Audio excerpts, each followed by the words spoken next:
as you can see today, I'm an art piece. Yeah. I've been framed by Ubwiza herself. Oh my goodness. I see you on Leicester. Let me tell you, we are Leicester today.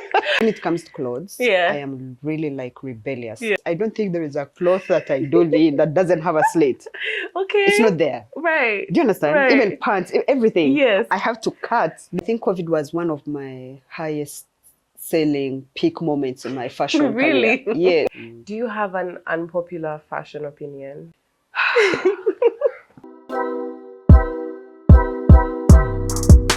Welcome back to Kampalaa Mode. This is a space where we talk to all your favorite fashion creatives, from designers, stylists, makeup artists, models, photographers, all of them. We want to know their story. We want to know what makes the industry tick. And so that's what we're doing today. I have an amazing designer stylist called Malaika. She has an Afrocentric brand called Ubwiza. Malaika.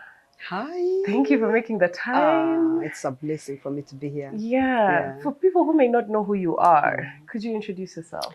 Hi world. My name is Mbabazi Malaika Sauba. I'm a fashion designer and many other things, but right now, in this moment, I'm a fashion designer, creative at Ubwiza Fashion House that was started in 2013 up to 2025.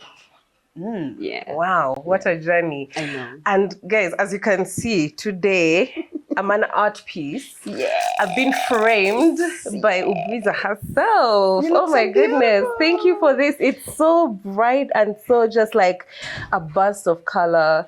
It feels like art. I feel like I've framed myself. You look so pretty. Thank you. Tell me about this. This is on our new collection. I've been working on this collection for a moment.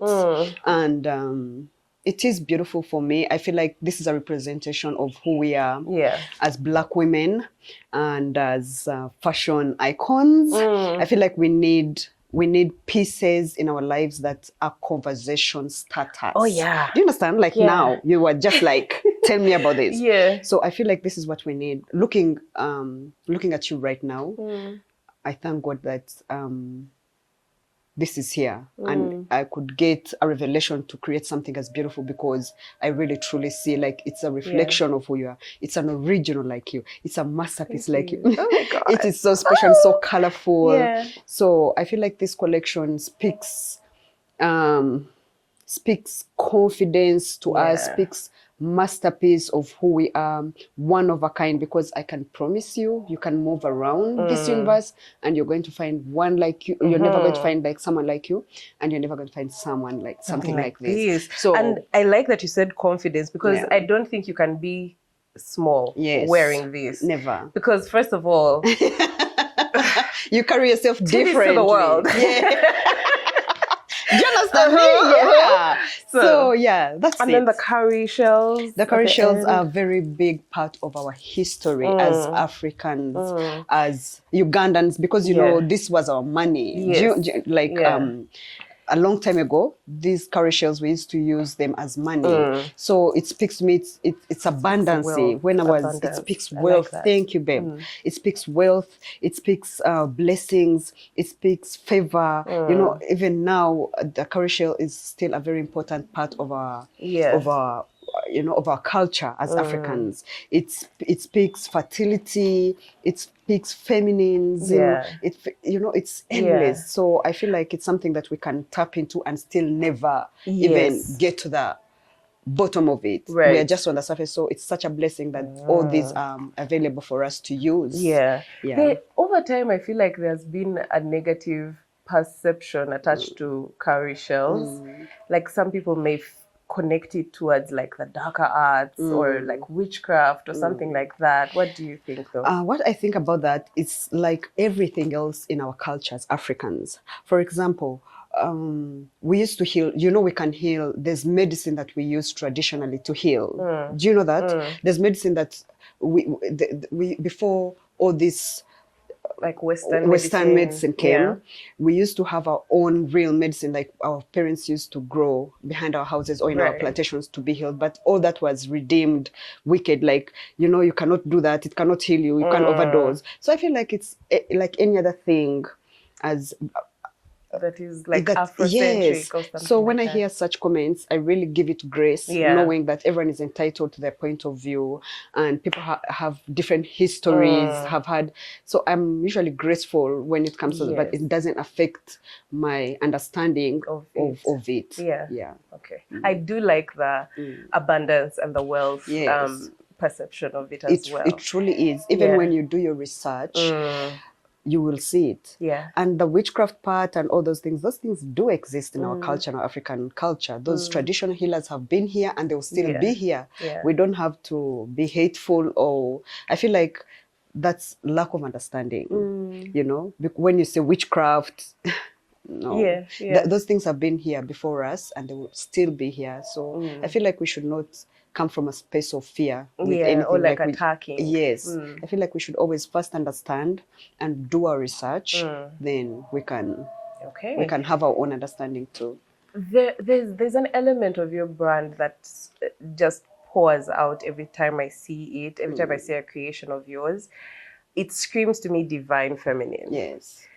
Can we talk about what that means for you? Because you always have like the motifs of like the flowers, the drapery. I love a good drapery, and you like play with drapery in a way that it doesn't overwhelm the look. Yes. Tell me about that part of First and foremost, about that, I think it's something that I was born with. My father, may he rest in peace, was a Muslim man, the Islamic. Yes. So he always assured me of my origin. He would be like, you're queens, women, where you come. So I grew up on that, hearing how we are queenly, how we are godly. So even the covering of the head wrap, he never gave it to me as, oh, you are Muslim, cover yourself. No, he was always like, when you cover yourself, it's a queenly thing to do. You can go in your history, and he would go in history and show me these princesses, the Medinas, he would talk about these people and give me images, and they were always so covered and draped, and the fabric was always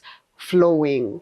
So for me, it came from that time when I was young, because he told me that we were goddesses and we were queens, and the covering was just like how you can wear your crown. And a queen is not supposed to move like any other normal human being. Someone has to know that you're a queen. So the draping of the fabric and the covering and the flowers, it's something that was I was raised like that. So it comes so easily to me because that's how I understand it. And as I grew, indeed, and I studied and I went into our history and I added on the knowledge that my father gave me already. Truly, it is true. Like, we are goddesses. We are very, very special to our Creator. We were created for a purpose that is specific, and so godly and so queenly. So for me, that's where it comes from. Yes. Did I answer that? Yes, you did. Okay. I'm curious why. Okay.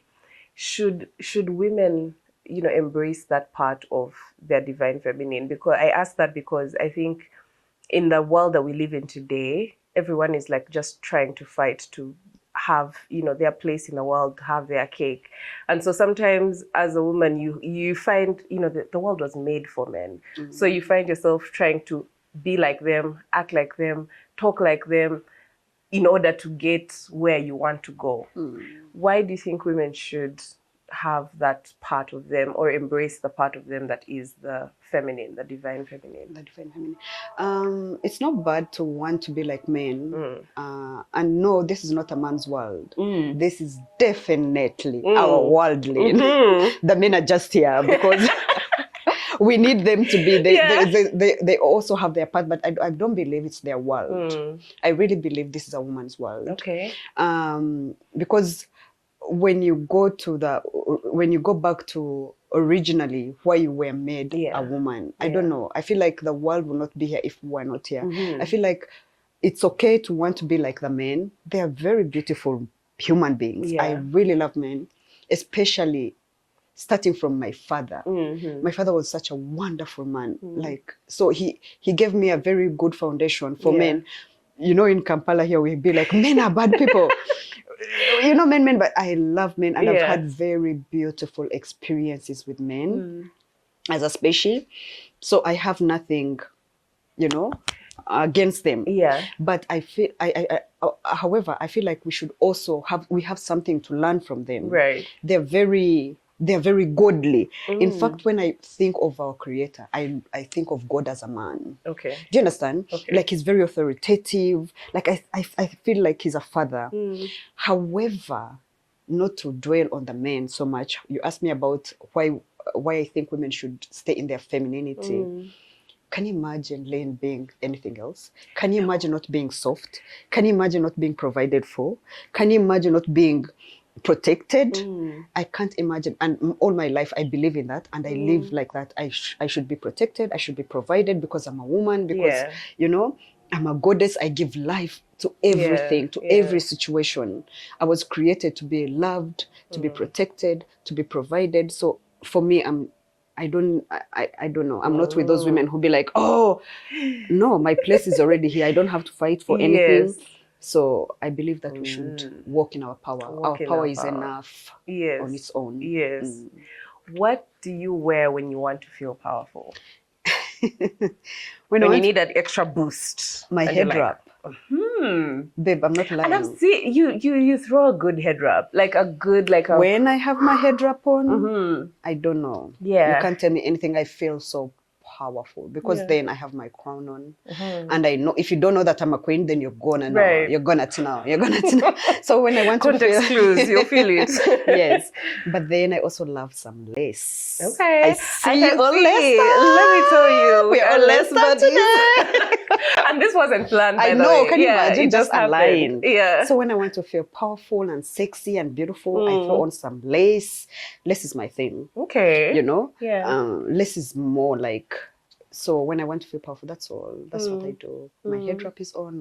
My lace is on. I smell really good. I really bathe all the time. Do you understand? So yeah, that's what I do. What's the fragrance you're loving right now? My friend recently got me. Is it Million Gold? A million gold. Yeah. You know gold, it? Yes, yeah, it's so beautiful. I'm so obsessed with it right now. Yes. Okay, that's cool. I just needed to know on that thing. I would love to talk about your creative process because I think the stuff that you make is so, it's so delightful. I wouldn't say like out of this world, blah, blah, blah, like, you know, crazy. Like there are people who try to make things that are so different for different sake. But when I see the stuff that you've made and the creations that you come up with, I just feel like, wow, that's so pretty. Thank you, like, baby. can you tell me about what it takes to come to that point? Usually, it's like divine alignment. Like all these things I create, I don't meditate, like I don't plan for it. What we do, what I usually do, I sit down with my client and you can't believe this. Literally, I have to know my client first in order for me to work with them. Right. So I sit with you and we talk and I see who you are and I read your energy and from there I know what to do. Do you understand? Did I answer that? Yeah. From talking to you as my client, you guide me into what to create for you. So even when I'm creating for you, everything just falls. Like I don't go on pen and paper and be like, draw, sketch. No. Okay. Just by talking to you, I know exactly what to do for you. And it's been on point every time. I've never created for a client and they're like, oh my God, no. However, what I usually get, oh my God, this is too much. Even I didn't look like this on my wedding. Right. Even on my introduction. I've never looked like this before. Yeah. Do you know one time I got this client and they wanted me to curate for them a photo shoot for their family. So I sat with them and I gave them the idea. But when her husband came and heard what they were not married, that photo shoot was cancelled. Because husband was like, first and foremost, if you wear this, what are you going to wear on your wedding? Can you? I Why felt. is he worried about? I don't know. Like it, I was so overwhelmed. Yeah. Literally, the girl broke down and cried. Oh my Do you understand? God. I think that's Yeah. the first time and I ever felt small. Do you understand me? I don't know how I can explain, but I felt so. Has your blessing ever felt like a, like it was you know? just cut Yeah, off. yeah. So the guy was like, no, this is too much. I was like, what do you mean this is too much? He was like, yeah, but what are we going to wear on our wedding? Because if we do this for this is Yes, just a photo shoot. but it's But not just a photo shoot. yeah. You know, so I feel like a photo shoot is the perfect stage for you to go as wild, as big as you'd want to go. and also, babe, photo shoots have been here before us. This is not something new. Our parents did photo shoots. Yes. Don't you have parents of your pictures of your grandparents literally posing for a picture? Yeah. But for us now, we're in this time of our life where we can dress up. We have costumes for these things, and you don't have to be like a star, like a musician, or to experience all these things. You can experience a star moment just through photo shoots. Yes. So and styling and fashion. So definitely that's how I go about it. Yeah, but I got that experience with someone one time. Yeah. So I usually get that too much thing, like, oh my God, this is. Do they ever come with like their own references? Because I know someone will be like, oh, I'm going for this, or I want to do a photo shoot for this situation. I have this inspo. Yes, usually they come with inspos, and I appreciate it. At first I used to be like, no, don't show me those things. I don't work like that. I like to, but then I realized I was also being vain.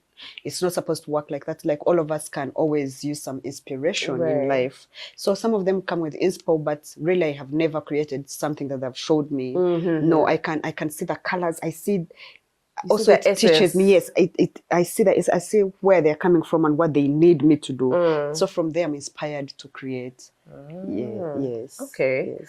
And then if it's something that is just your own, like it's either for your own collection or for you, what's that like? Do you just go and you're like, okay, let me see what fabric I want to start? Do you start from the fabric point? Do you start from a mood? I start from a mood. Okay. I start from a mood. If it's something for me and for my creation, usually I get so blessed. I feel like I get so blessed because everything that I create, even for me, speaks to everyone else. For example, when I created this, I didn't know it was going to speak to you like how it spoke, because you saw it, but also you're like a fashion icon, honestly. You're into fashion so much, so it's weird to give you as an example, but do you understand? Like you connected to it. When you saw it, you were like, ooh, you know, you didn't shy from it.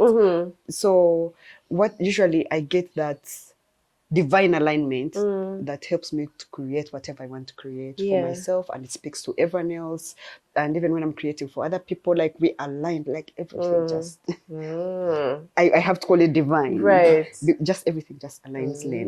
Yes. Let me talk about your connection with Anne Kansiime. Yes. First of all, how did the connection come about? And I grew up with Anne in Kabale. Okay. She's literally my childhood friend. We used to stay on the same street. Yeah. And you know Anne, she hasn't changed much from who she was. She has become a better, definitely human being. But she was always so bubbly. So when we met as kids, we were like, you know, we're both areas. We're both, you know, we into fashion. She's just an amazing. So I've known Anne since we were kids, and she bought me literally my first bra when I was growing up. I got boobs before everyone else, so I used to hide my boobs. I feel like they were so big and they were getting me attention, so I used to be like and hide. So she was like, you know what, Malaika, you don't have to feel like that.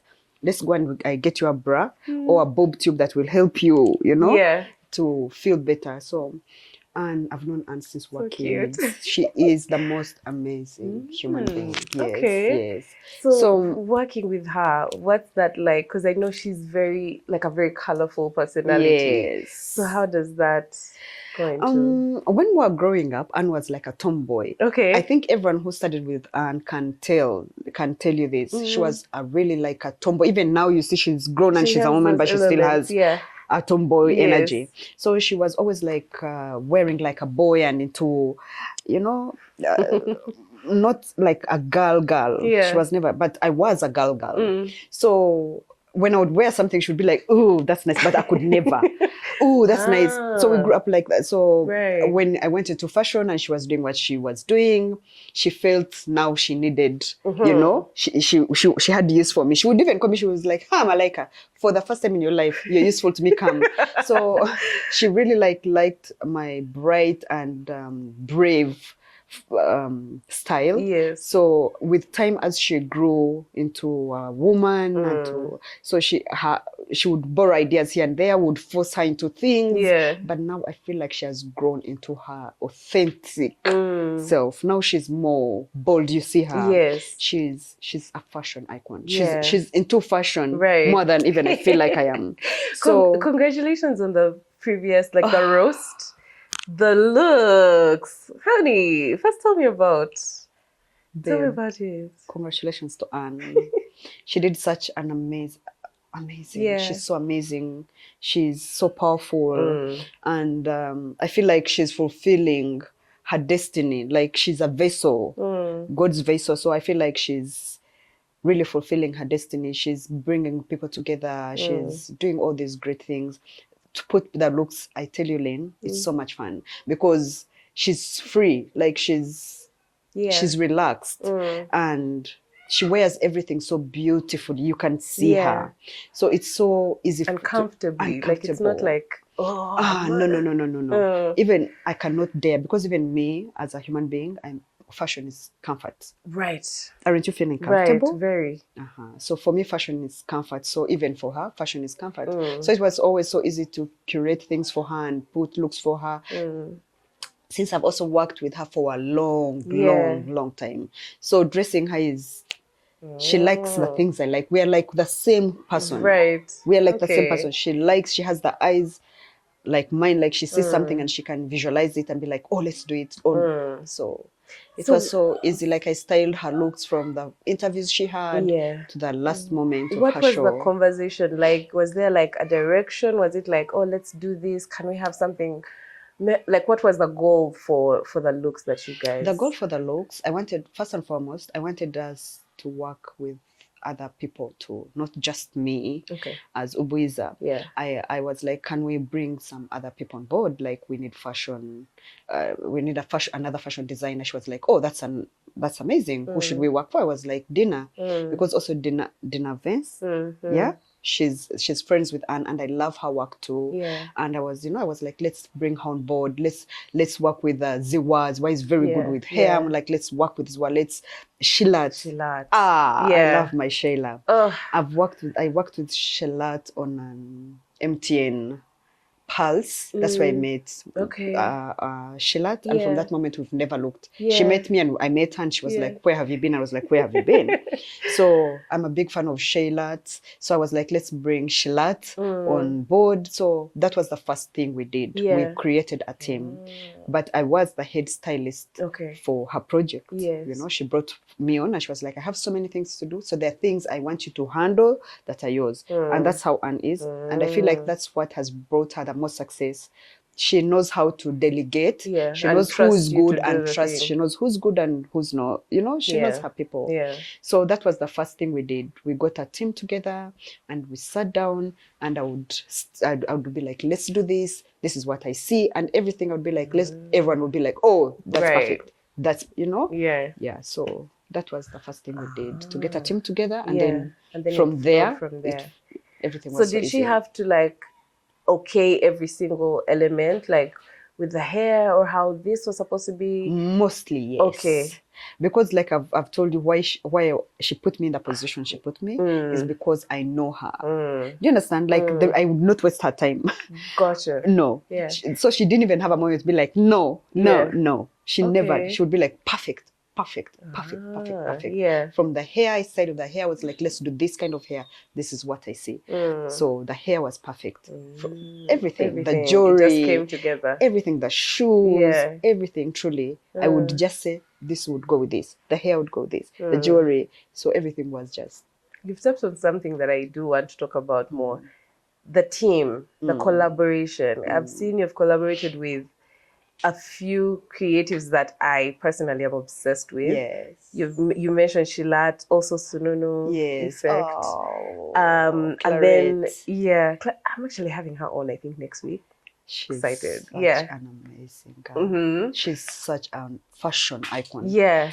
I love her work, and definitely I look forward to working with her. Yes, again. And then Nunu Moringa. Nunu is a fashion icon. She's the sweetest human being. True and true. She's fearless. She's so sweet. Like I've never met a human being as sweet as that girl. Yeah. And also I've known her for a long time, from the time like we were girls, you know, and now we are mothers. So I've known her for a moment, and she's so creative and has a very keen eye on detail, you know. So yeah, I've worked with Nunu. I still work with her. Tell me about collaborating and working together with different people to bring together something. Is it something that's like very intuitive? Do you have to like, you know, figure it out? Yes, it's divine alignment. Do you get? I use it a lot, but I know you get it. I use it because I know that you get it. Yeah. For me, that's it. I feel like everything that everyone I've collaborated with, I feel like it's just that divine alignment. Yeah, like you guys are on the same wavelength. It always comes at the right time, at the right moment, and we're doing we are in the most powerful moment. So every time I get a chance to collaborate with anyone, I don't take it for granted. I really feel so blessed, and you know, we are creative. Every human being you meet is a vessel, has their purpose, has their calling. So everyone is special and powerful in their own right. So every time I get a moment to collaborate with anyone, I'm so present. Like now, I'm so present for this moment. I feel so blessed, and so it's always a blessing to collaborate. You have something to learn, and everyone I've worked with have added something on me. I pray that I've added something unto them too. But everyone has taught me. Like working with Shilat has taught me so many. Shilat can guide you. You know, you create something, and she's like, "How about you add this?" And when you add, it like brings it all together. When you're working with Nun, when you're working with Clarette, when we're working with Anne, everyone just adds something to you. So definitely two heads are better than one. Right. Two hands are better than, you know, one four. Just know it's always better to collaborate with people and work with people. Yeah. Yes. Have you found any challenges with that, or even just the industry itself? No, I have not found any challenge, honestly. Okay. It's always been a blessing, and from glory to glory. Like the industry is perfect. Okay. Honestly, like before I used to feel like I need someone to blame for something, but blame someone for, and there's nothing to blame anyone for. The industry is growing. Definitely, there's always going to be changes. It's not a perfect industry, definitely. Because nothing is perfect, because everyone will always have something that they're not satisfied with, but not me. I'm satisfied with everything. Okay. But it doesn't mean that I don't have dreams, or I'm not ambitious, or I just feel like I don't have to frustrate myself with anything that is not, you know, I don't have to look for an imperfect moment. Okay. You know? Let me rephrase it, I think. What's the hardest part of the process of creating, whether like from the beginning to the end? I find that for most creatives, there's the part that comes naturally. You could wake them up out of their sleep and they do it. And then the part that they're just like, ugh, and of which most of the time we wear all the hats. We're doing the behind the scenes, we're doing this, we're doing the promotion, we're doing, you know, everything that could have been a team of 15, but you are the 15. So I don't know what part of everything is. Okay, at first I used to have problems delegating. Because literally, Lynn, not all of us can. I don't want to make myself like I'm special, like feel like I'm special, which I am, but not in that way. I hear you. But I can literally do everything. I can do hair, I can do makeup, I can do clothes, and all of us can. Because you can do your hair, you have dressed. Do you understand what I mean? So before, I used to have a problem with delegating and creating a team. That was my problem, but it's no longer my problem. Because I realized you can only go far when you're alone. But when you have a team, was there a moment that kind of put you into that mindset of, you know what, I actually need to Yeah, like when that. I was curating these photo shoots for people, I would literally meet the person alone. Do you understand? I have to dress them. I have to put because the hair has to be right. The makeup has to be right. So I would find myself do the makeup, do the hair, then dress. Whoa. So I would be so exhausted. Then direct the shoot, because I also direct shoots. I'd be like, stand here, do this, do. So I feel like, yeah, those moments were very exhausting for me. And I definitely had trouble there. But then afterwards, I learned what to do. I was like, I just need help. And the moment I got help, everything else was easy for me. Okay.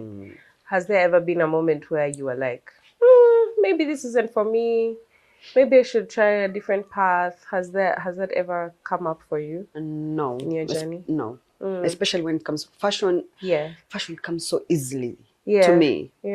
Like, so many things can be difficult for me, but not that area. Like, I always know. I have that thing. You know that thing where you know, I have that eye. Fashion is so easy for me. That's why I could even choose it, because it was the easiest thing for me. So I've never had a moment with fashion where like, besides, it's not the only thing I do too. Okay. So I have other things that I do. What else do you do? Oh my God, I do interior.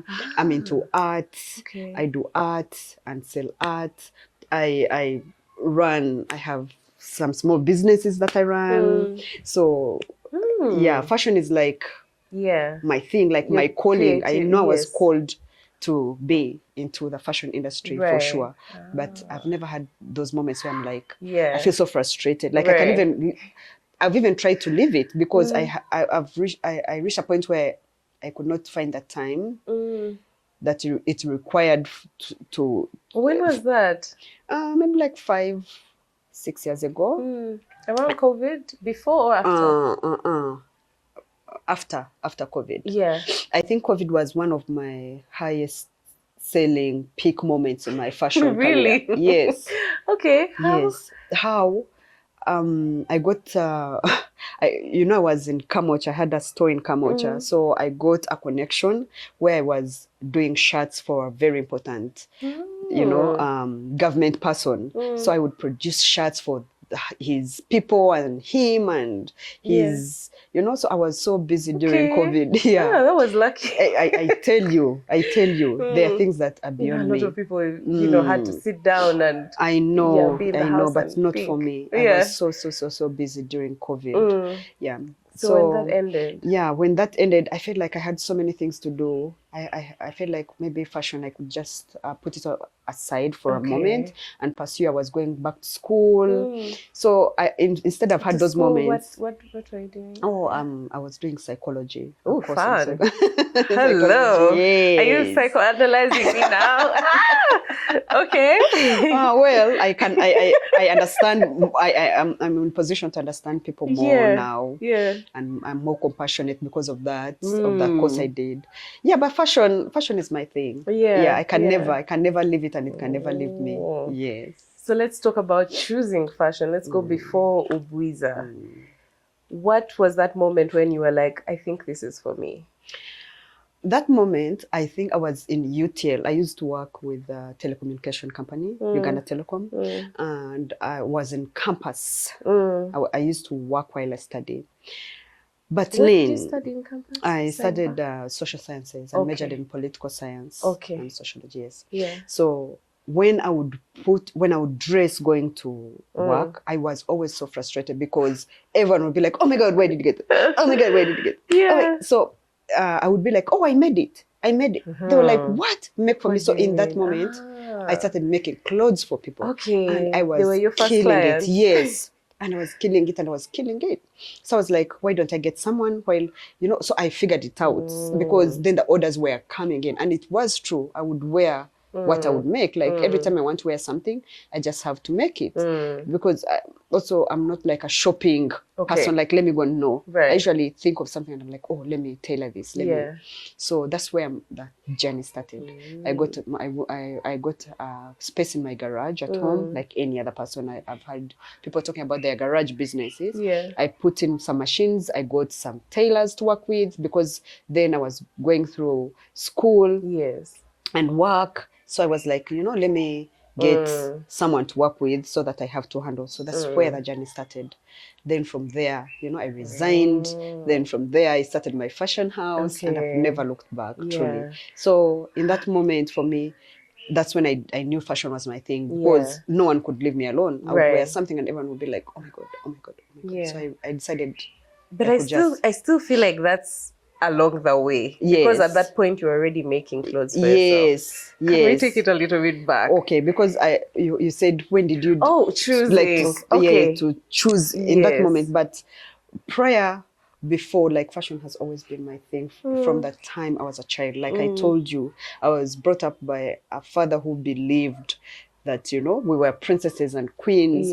So, you know, they would give us that ability to, for example, to choose clothes. Like he would take us to shop, and the point came where he would just take me. He would be like, let Malaika go and shop for everyone. Because you're the house stylist. So really from the time I was younger, I was always into fashion. Like I would always want to feel like fashion makes me feel so good and really special. Like, have you ever put on something and you really feel like even the process of choosing? So fashion has always been my thing, because I've always paid attention to the clothes and how they make me feel and how they make other people feel. Because when I would wear something, immediately someone would be like, oh, that's so nice. So I feel like it made another person feel.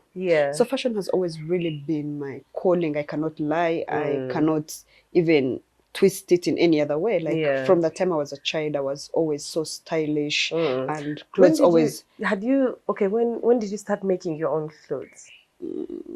Maybe like when I was in P6. Maybe I was like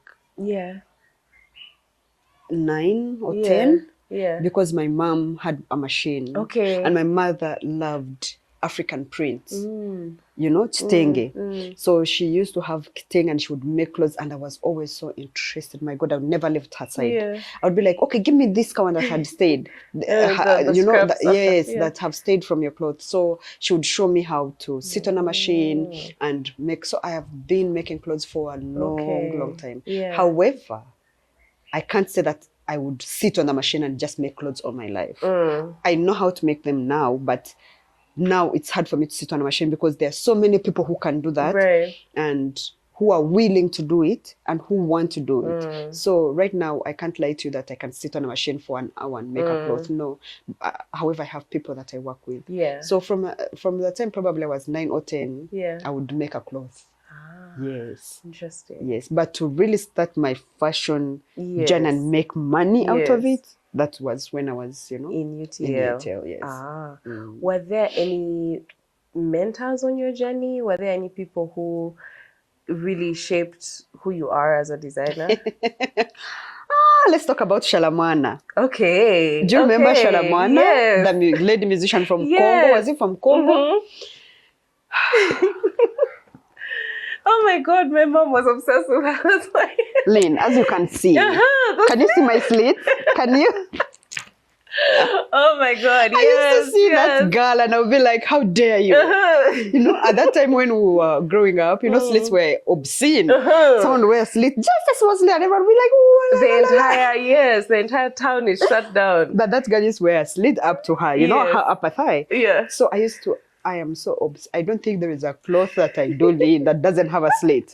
It's not there. Right. Do you understand? Even pants, everything. I have to cut. There has to be some. So definitely, I would not lie. Like when I grew up and I was watching TV and I would see Shalamana, I would be like, wow, how sexy. And my mother, it would be a scene, not talk about her fashion, her style. Like she loved, even now, if you see Ubwiza, we you know, we do a lot of African print. She made me love African print. I grew up seeing this chaka chaka. Chaka, you know chaka chaka? Yes, Yvonne. She used to wear African print and head wraps. I had all these, mostly it was on TV. That I would see people wear clothes and I'll be like, oh, that's nice. Oh, that's stylish. But on a personal level, I think it was my mother's and her sisters. They were so stylish. I have images of my aunties I grew up with. They used to wear these short skirts that I like. And I know I like them because of them. Yeah. So the people around me really would inspire me. They had this fashion sense that I used to admire, and I still carry with me up to this day. Yeah. Yeah. I find that it's very should I say lucky? Should I say blessed that you grew up in a space where they were open to, you know, that kind of expression? Yeah. Because I find a lot of spaces in Uganda can be very conservative, can be very like, be less, just like a mother, just like Oh my God, you know, there's that trend on TikTok where girls are like, oh, dressing my mom like me. And then their mom comes out in this like sexy outfit and people are like, wait, so they don't look like a mother because of their bodies or whatever. It's just how they dress and how they show up. And like, I think a lot of people have that thing of like, oh my God, like even with religion, you know, you mentioned your father was a Muslim, and in my mind, I'm like, you know, a lot of people are covered up or have that, you know, expectation to be very much floor to the ground, everything. And I love it. I think it's beautiful. Even when I was young and I was being told to dress like that, I love my father's approach. Yes. Because when he was telling me to dress, because he would tell us to dress, you know, up to our feet, but he never brought it as a religion thing of all this. No. Yeah. He really brought it on a softer, like, I loved how he chose his explanation to me. Yes. And it worked for me. And if you see me, I usually do flowing. Yes. Like my fabric is flowing and long and, you know. So I believe in that because, you know, he showed me a different view that worked for me and really makes sense than being forced to wear something. However, my mom was very conservative, I remember. And there's a time she would tell me not to wear pants. Okay. And there's a time I remember I was going to town with her and she was like, if you're wearing pants, you're not going with me in the car. Please walk. Fine. And I really walked. I was like, fine. I put on my pants and I think I was just so, when it comes to clothes, I am really like rebellious. Yeah. When it comes to expressing myself, because, you know, clothes is, oh my God, Lynn, clothes. It's a language. It's a language. It's deep. It's deep. It's a very, even, are you into the Bible? Yes, I am. You are. There's this part where someone touched Jesus's garment and they got healed. Yeah. So clothes are very, like, we can go so deep. It's an extension of who you are. It's an extension of your power, of your grace, of, you know, so it's very important that those things of being forced to be a certain way. Yeah, but still, like, I wanted to also talk about like the influences you had where they, you know, was it your aunties who are wearing shorter stuff? My aunties, my mom's sisters. That's why I said my mothers. Yes. My mom's sisters. Okay. Oh, they were Christian. My mother was a Christian. My mother's father was a reverend. You know, so she just married my father and changed. And even when she passed on, she was a Muslim. So for her, she used to cover and she was so sensitive. Okay. With, oh, Malaika, you have to, you know, not like my father. I feel like my father was a bit gentle and he knew to a point that he convinced a whole grown-up woman to change into so, but my aunties, they were so gangster. They used to wear such short skirts with slits, army green, like they were so fashionable, like camouflage skirts and colors, and they would be short, and I'll be like, I can't wait. And up to now, Lynn, if I wear I think that the longest skirt, like if I'm wearing, I wear like really skimpy clothes like my aunties, you know, and I feel like even my daughter is like that. Like she can wear something so short and I'd be like, go and put on leggings, put on something, like some tights or something. Yeah, so definitely my aunties, I saw how the clothes would look on them and I'll be like, oh, that's such a nice fit. So yeah, they had a very big impact on my style too. Is there one piece of advice that you got, whether it's about personal expression or about fashion or even the business of fashion, that you've gotten from someone and has stuck with you for all this time? What do you mean? Like, I know, you know, sometimes, especially with the fashion scene here, there's no real blueprint. There's no real, this is how you do things. You start here, you do this, you do that. So I find that most people learn as they go along. So with that, I was looking at either the pieces of advice that you may have gotten from people that really On stuck my with you? fashion journey? Yes. Right now, Yeah. like not when I was a child, definitely. Because well, let's start from when I was a child throughout. First and foremost, I realized that fashion was comfort from what my father used to tell me. He would be like, you know, when you wear, like when you're dressing up, it's always better to wear longer things, especially when you're a girl, you know, because it's so queenly and so like you don't get unnecessary attention like when you're wearing shorter things. Like when you're wearing shorter things, just do it. Do it and you see the reaction, and you will and the difference. So and I would do it. And when I feel like in that moment when I was so much young and I would wear something shorter, I would feel so scared. Like I would feel like my life is even in danger, even now, but not so much now because people are, you know, they have wrapped their heads around the fashion industry. But comfort from my father. Then as I grew, one of the advices about fashion that I got that changed my life, really mostly, it's hard for people to give you advice, Lynn, especially when it comes to fashion. I feel I at a certain point, like when I would hear someone try to tell me about fashion, I'd feel like they're trying to change who I am, because they'll be like, you have to go with the trend. Right. Yeah, I'll be like, no, I can't go with the trend because what does that mean? Right. I have to find something that works for me, not to go with a trend. Trends always change. Trends always change. I can't. Then they'll be like, yeah, but that's the way to make money. Like if you're going to make money, but I always feel like the advice that I was always receiving was really not working for me. But through that advice, I found what really worked for me. I was like, if I don't want to create trend based, then what is it? Right. I would like to create something that is timeless. Timeless is my thing, because Lynn, let's say times change. Right. Will this ever change? No. Do you think there is a point in your life where you feel like this will be off? No, that's the thing, because it's not like there's a time where you walk outside and everyone has this on. Thank you. So it's unique. It's in its own. It stands on its own. Yeah. So through that advice that I was getting, I realized instead what I wanted to create. Like someone would give me advice, something like that. They'll be like, you have to find your niche. What are you good at? Something. I'll be like, I'm good at everything. Right. They'll be like, no, you have to like create jewelry. If you're creating jewelry, create jewelry. If you're doing head wraps, you have to narrow down. I'll be like, I can never narrow down.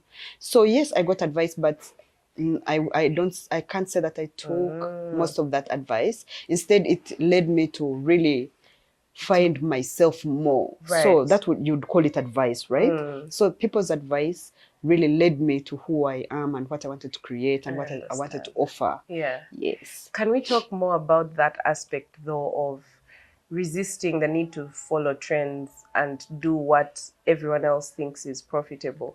What works, like what has worked for you, or how have you still remained profitable in the business of what you do? Well, you know, I find, okay, like for example, sorry to cut you off. Like I find a lot of people who, I guess, branch into bridal because, you know, brides, you know, there's a lot of money in weddings, or, you know, this or the other. So what has worked for you? I think for me, first and foremost, it takes time. I think I've also grown to answer this question in this moment. I always didn't know what to do, but like we've talked, the advice that I would get would really help me. Indeed, it was advice. It really led me to know that I don't have to create for you know, the trends and what people what and make money crazy about right now. What also helped me was to realize my calling, to realize why I was here, because sometimes we do things, but we take time to go into the deeper connection. Like, why are we here? Why am I doing this? Why are you doing this? Why are you seated right here with me in this moment of your life? Taking off time off your lifetime to sit with me. It has to mean something to you. And I know you have not always known, but somehow you found your way, your purpose, and your calling. So for me, it was mostly when I started thinking about it, I was like, but why am I here? Why am I doing fashion? You know, so those questions really led me to being patient with the process, because I could have done everything. I could have gone into bridal, diverted, and did the trends and tried or like everything. ready to wear, ready to wear, all those things. But I really was patient with my process too. And what also helped me is to understand that I'm not one thing, because then I started doing other things, which took my mind off this pressure, but also gave me time to analyze the situation. Why I didn't want to do trendy clothes, why I didn't want to go bridal, when everyone was telling me, do, you know, you can do this, you can. So I feel like it comes with time. And especially when you're present and you want to know why you're doing something, the desire to understand why you're doing something. So the moment I got that revelation, and I was like, why am I doing this? What do I want to do? So that really helped me to stay on track and do my thing without any pressure. But the pressure was there. The pressure was there. The panic was there. At a certain point, I felt like I didn't know what I was doing. At a certain point, I felt like I wasn't good enough. At a certain point, I felt like I'm in the wrong industry. At a certain point, I felt like this is not even my thing. Like, you know, all those doubt, you doubt yourself, all those things were there. But I really feel like they were there to help me come back to center. Yes, to center, to know why I was doing what I was doing. How did you go through those doubtful moments and not drop it all, or not listen to the doubts? The grace of God, and realizing where my source, who my source was. Right. You know, the moment I went back to God, that really helped me. Then I knew I was a vessel. And, you know, vessels, every time you create something, there is a purpose to.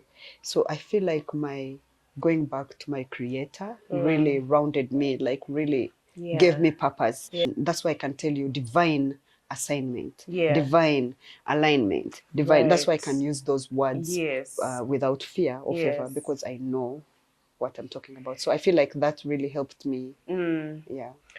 I kind of want to look at what divine alignment even looks like, because I think for a lot of people, they may have been in a space where they recognize it. At least I have also had moments where it's like, oh, this is exactly what I'm supposed to be doing. This is exactly like this place right now is where I'm supposed to be. But it takes a lot of trust. It takes a lot of like, oh my goodness, like, you know, there's a level of planning that you cannot assign to that kind of space. How do you trust so easily? Trust the process. Trust. That is the right word. Trust the process. Like I told you, when you know your source. When you know your source, I feel like the moment you can acknowledge. I feel like that's where everything else starts from. Isn't it scary? It is very scary, especially in the time we are living in. It is very scary because you don't know what's happening tomorrow. You don't know. And we don't know. You know. And we don't know what's happening tomorrow. But for me, the moment I realized that my creator gave me a purpose and I can go back there to seek for direction, life has been easy for me. I don't even sweat anything, Lynn. I can promise you. Like, it doesn't mean that I don't worry or I don't get all those moments. I do, but immediately I go back to my source and everything else is resolved.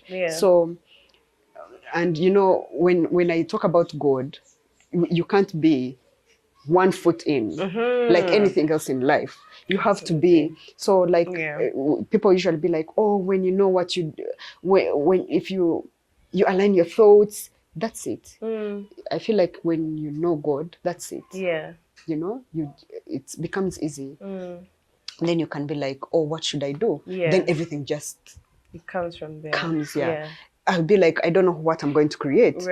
But please help me. Like my life is a moving prayer. Like I'm always praying, even when I was coming to meet you, even when I was choosing a gift for you. It was not like like intuitive. Like I was like, oh, let me know. Right. I prayed about it. I was like, give me the perfect gift for Right. Lynn.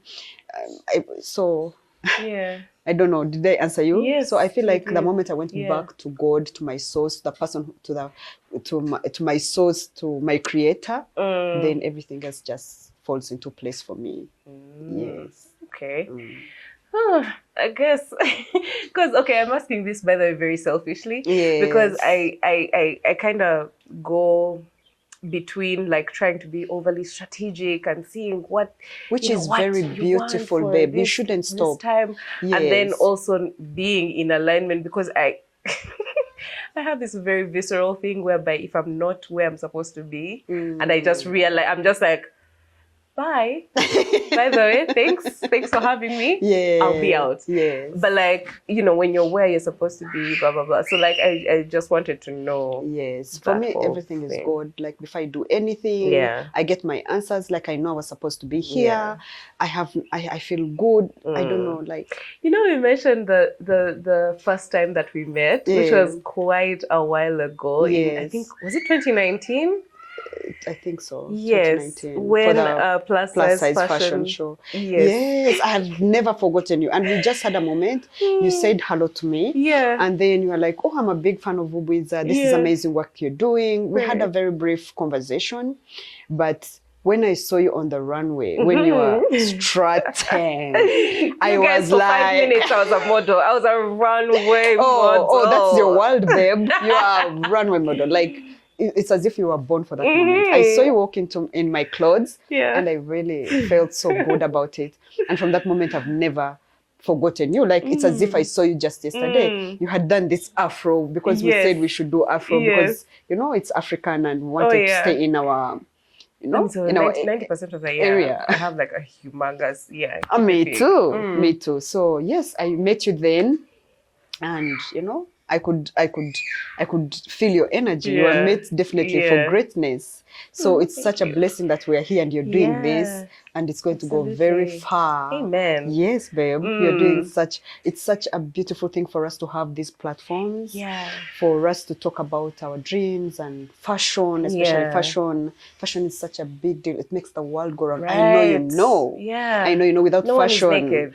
I know. No one is naked. I know. Like a lot of times we try to minimize the fashion space, and they're like, no, it's just clothes. Even if we try, it doesn't take away its power. Absolutely. So I'm so blessed that you're here in our industry and you're doing this great work that you're doing to give us this platform to talk about ourselves and our dreams. So may God take you from glory to glory. It's really beautiful that you're doing this. I did want to ask about like that side of things when it comes to the plus size fashion, and then the women and the bodies. We're kind of talking about that earlier before we started filming. Can we touch on that? Because we've talked about trends, and currently everyone is obsessed.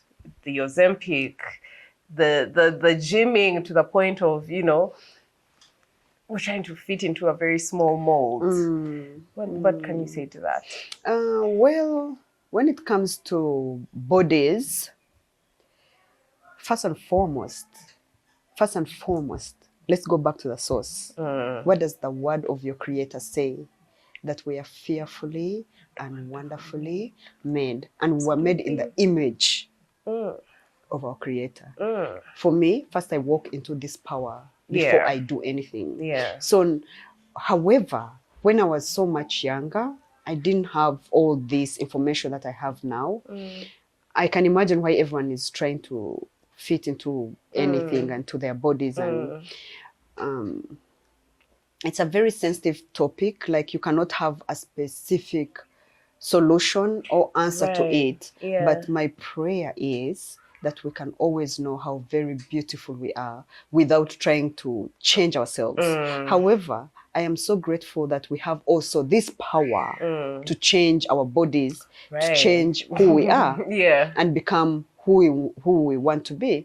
And I see it. At first, I never used to understand it, because even me, I was into that I was that kind of person. I'll be like, oh, if I'm smaller, I will look better. Or if I have a smaller stomach, I will look. And I still have those moments, of course, where I put on something and I'm like, hey, hello, stomach. Like you're a whole person. Right. But now it's more fun. Like, yeah. Like now I understand that it's beyond my body and how I feel. Like this is just a shell. Yeah. So I appreciate the shell and the body that carries me, but it no longer like decides who I am anymore. If I think I'm beautiful, I am very beautiful. Yeah. But any other person who's feeling like, you know, they can change themselves, well, let them change themselves, but it doesn't still really change how you feel about change yourself. how you feel. So I feel like it's an inner job. Yeah. It's a deep work for all of us to come to that point where you feel that's so real. good about yourself. So my prayer is for all of us to first understand that we are fearfully and wonderfully made, and we are special, and our bodies it's just more than a body. Like it was created for more. Like, do you understand? Yeah. Yeah. So just created to be looked at, not just look at and be like, oh, I want to be small. No. So that's my prayer lane, for us to be satisfied with who we are, and yet manage also recognize the power that we can change the things, because there's this thing that there's this saying that goes like, may God grant me the power to accept the things I cannot change, but you know? So now we can change everything. Right. Now everything can be changed. Yeah. You don't like your nose, it's big. Right. They can make it smaller. Price tag. Yes. So, but I feel like we are enough. We're enough. As long as you're healthy and you can take care of yourself and eat right and hydrate yourself, I feel like we are good. I think for you, because I see you as someone who is very, very confident, very embodied, but it may come naturally for you, but a lot of the time, I think women are hearing so many hints. It's not outright like, no, you should change, you should not be like this. But so many times everyone is pointed towards an unattainable, goal, an unattainable vision of what woman should look like. And so everyone is chasing, it's like this carrot on a stick. You're chasing it, it doesn't catch up. Everyone was doing BBLs at some point, and then now everyone is trying to be skinny. Everyone, like, our bodies are cycling in the trend cycle. And it's so fascinating for me how you're seeing a very gorgeous person, but they're trying so much to fit into a mold that was not made for them. So it's that's why I go back and I say my prayer is because this is so crazy. You can't run around with the world. It's always. How do you shut out the pressure? I know my source. Gotcha. You know your source. I know my source. And like I mentioned, I wasn't always like this. Like I mentioned, I was also always feeling like that, like running around, like everyone else, and be like, oh, let me do this, let me work on my stomach. I feel like it's chasing the wind. Because all those things change, Lynn. You've grown enough to know that the world is always changing. The other time we had small eyebrows. Now we have. We are going back to no eyebrows. And people have tattooed eyebrows on themselves. They're like, but that is about to change. What are you going to do? Let me tell you, when the microblading thing was happening, I was like, yes, they look gorgeous. However, but they were doing that because the eyebrows had changed. So the world is always changing ahead of our time. Like, you can't really run around like that. It's so crazy. So you have to find something that you're rooted in, the truth of who you are and where you're coming from and where you're going. Otherwise, you're going to run around like a headless chicken in this life. So my prayer is for us to find our way to who we are, and accepting that the world doesn't have to treat us, and we are the world meanwhile. Because the people who set these standards are people like us. But it's way deeper than just choose not to play the game. So really, I'm not playing the game. So I will play some games, but there are games I will not play. Like, how I look, like if I should have a big bum, or if my chest should be smaller, like if my eyebrows, no. Those things I'm not chasing. Like I'm just going to be rooted in. What's the game that you're down to play? The game? First and foremost, the game of fashion. Period. Yeah. You know, because fashion, you can be anything, babe. Like seated right now, looking at you, I can't take my eyes off you. It's as if you like you walked out of a gallery. Girl, somewhere in like, I don't know, like in Asia. You're gonna give me a big hit. So fashion, I feel like fashion is a game we should play. You can be anything. You can be anything. Thank you. And more. It's a character. You can one day wake up and you're like, I want to be this. Do you understand me? Yeah. So that game I'm going to play. But this game of feeling like I'm not enough. I am enough. Yeah. Oh my goodness. Insecurity does so much to kill a lot of beauty that could be out there. Because can you imagine all the gorgeous women that are around us, like you said, but they can't even see it. So crazy. It's incredible. If there was a closet that you'd want to raid, who should that be? Whose would that be? I've already raided that closet. That would be Anne's closet. Oh, lucky. Oh, you're so lucky. I go in Anne's closet. Yeah. And she literally... It looks like a fun place to be. Oh my God. Goodness. Babe, I cannot even prepare you. You go in that closet and you want to like never leave. Yeah. So definitely her closet, I've raided it and it's worth it. And every chance I get, I go in there. To shop. Okay. Because every time I leave Anne's house, she's like, let me see your bag. Let me see. And then she never finds anything. And she's like, where did you pass with that? Because so definitely her closet. Let me see who else. Who else's closet? Do we mean in general or in general? Worldwide? Internationally? Yeah. Erika Badu. Oh. Definitely I would rate. Absolutely. Yes. Absolutely. Do you see her? I see the vibes. Yeah, that's it. Definitely. Let me stop there. Let me not be greedy.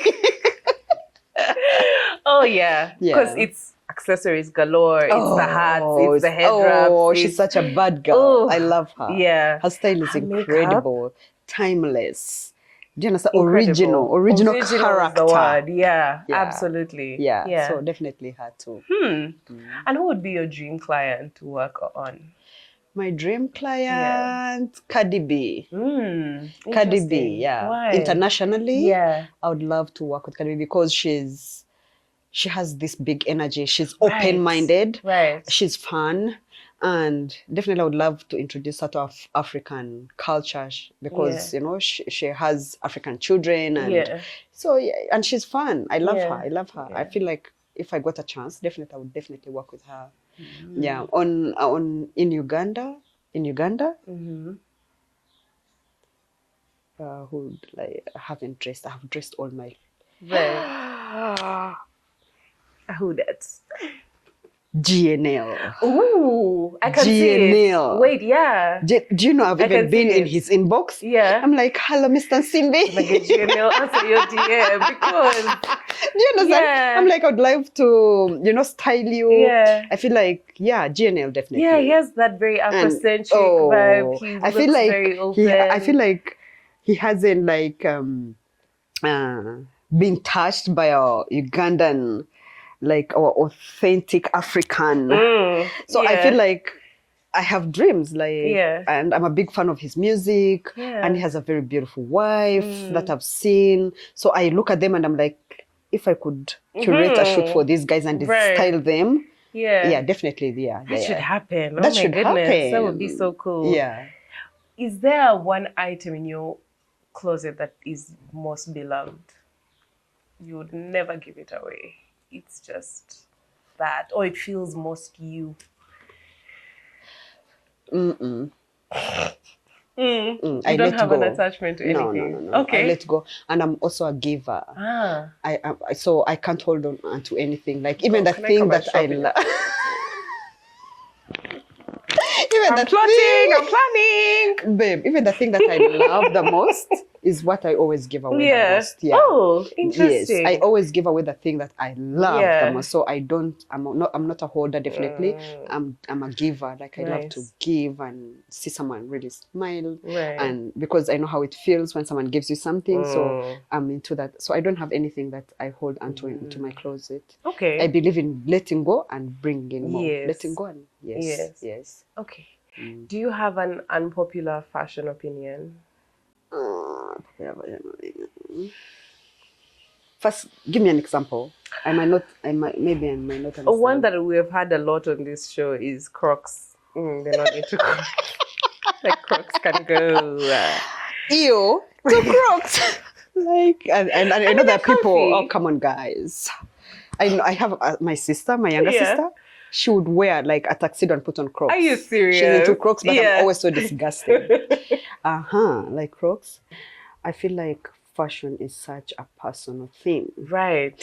Even the EO to Crocs. Yes. I feel like if this is what is going to work for you, please go ahead. Gotcha. So for me, fashion is, I feel like it's so untouchable. I feel like if I be like, oh, I don't like this, then I'm being like self-righteous, like, oh, I know more, like what I like, you should like. So in order for me to be free and not be judged too, because I can't imagine someone looking at me, though they have, and they're like, ew, to what you're wearing, like, why is the skirt too short? Like, why is this I stay away from that. Gotcha. I'm always like, whatever is working for you, bless you. Like, gotcha. So, okay. Yeah. That's cool. You know, the process of putting together a look, you know, there's so many elements, there's so many parts to it. I want to know what for you is like the make or break of an outfit. Accessories. Okay. So accessories. I feel like I accessories. love the ring. I've been like, it just keeps I'm into coming rings. back to that. Yeah. I'm into rings. I make such beautiful rings from anything. Yeah. Oh, did you make that? Yes, I did. Ooh. From a perfume bottle. Fun. Okay. Yeah. So for me, I feel like accessories it can break or make an outfit. So I feel like accessories are everything. Yeah. They make an outfit. Like your outfit can be whatever, but how you accessorize and put yourself together, it's everything. Brings it up. Yes. So definitely I always go for the accessories. Yeah. More. Yeah. And then, or less. Do you understand? There's when you have an outfit and you need less accessories, like your outfit is an accessory and everything. Yeah, so definitely accessory. Interesting. Where can people find your work? My work is online. I have an online presence, but also I have a showroom on Lukuli Makindye Road. Okay. So just a call away, you book your appointment and then you come through. Yes. Okay. Because now these days I also work on appointments. Since I told you, like, I have other things I'm doing. Yes. And also I've reached that point in my life where I work with appointments. Yeah, so just you book yourself an appointment and I'm available for you. Okay. Yes. Thank you so much for making the You're time welcome. today. This has Thank been you. Such an enlightening conversation. Yeah, it was so good to see you again after like how many years. Yes. Yeah, and I'm so proud of you, babe. Thank you. Such a blessing to be here to sit with you and talk fashion. And thank you for being open. You're welcome. Getting into all the nitty-gritties. Definitely. Yeah. Okay, guys. See you next week. Bye. If you like this video, make sure to check out the rest of our page because there's so much more for you to see. Make sure you like, share, and subscribe.